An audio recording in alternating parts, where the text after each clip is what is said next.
Maya worked hard at Peterson Corp. She was smart and capable, but promotions seemed to skip her. She saw less qualified people move up and she felt stuck. Then she learned something about Mr. Peterson, the CEO, that gave her an idea. He was incredibly lonely. Mr. Peterson was a workaholic. His wife had passed away years ago and he had no family nearby. He ate lunch alone in his office and stayed late every night. Maya decided to use this to her advantage. She started small, offering him coffee, asking about his day. She listened to his stories, even the boring ones, and offered sympathy when he talked about his loneliness. Gradually, she became his confidant, his only friend at the office. She saw how much he valued her attention.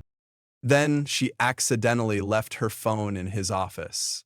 He found it and saw a picture of her crying. When he asked what was wrong, she confessed, with fake tears, that she loved her job but felt overlooked and undervalued. She hinted that she might have to leave.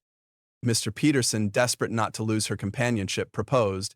Maya, feigning surprise, said yes. She knew it was wrong, but she wanted that promotion.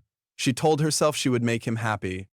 The wedding was small and quiet. Right after, Maya got exactly what she wanted, executive vice president. She had climbed the ladder, but the view from the top wasn't what she expected.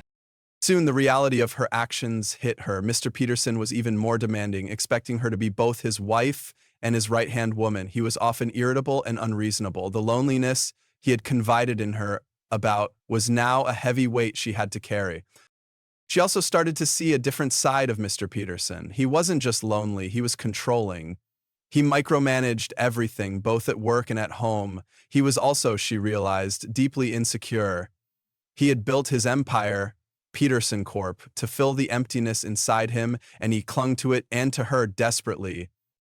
One evening, she found a box of old letters in his study. They were love letters from his late wife. Reading them, Maya understood the deep love and loss he had experienced. She saw the genuine pain behind his gruff exterior. That night, she couldn't sleep. She had manipulated a vulnerable man for personal gain, and now she was trapped in a loveless marriage. The promotion felt meaningless. She had achieved her goal, but at what cost? Looking at her reflection, she saw not a successful executive, but a selfish and opportunistic person. She had built her success on a foundation of lies and manipulation. Maya knew she had made a terrible mistake. She had climbed the ladder, but she had fallen into a deep pit of regret. Now she had to figure out how to climb out. The truth, she realized, was the only way to start. The next morning, she walked into his office, her hands trembling but her voice steady. "We need to talk," she said. Mr. Peterson looked up, surprised by her tone. "What is it?" Maya took a deep breath. "I haven't been honest with you. I used your loneliness to get ahead. I thought I could make you happy, but I was only thinking of myself. I'm sorry." For a long moment, he was silent. Then, to her surprise, he sighed. Not in anger, but in resignation. "I knew," he admitted. "Maybe not at first, but later. I just didn't want to admit it, because losing you would mean being alone again." Maya felt tears welling up. "That's no excuse for what I did, and it's no way for either of us to live." Mr. Peterson leaned back, his expression weary but calm. "So what now?" "I'll resign as EVP," Maya said, "and we should end this marriage, but I hope someday you can forgive me." He nodded slowly. "And I hope you find what you're really looking for." Months later, Maya started her own consulting firm, this time building success on hard work, not manipulation.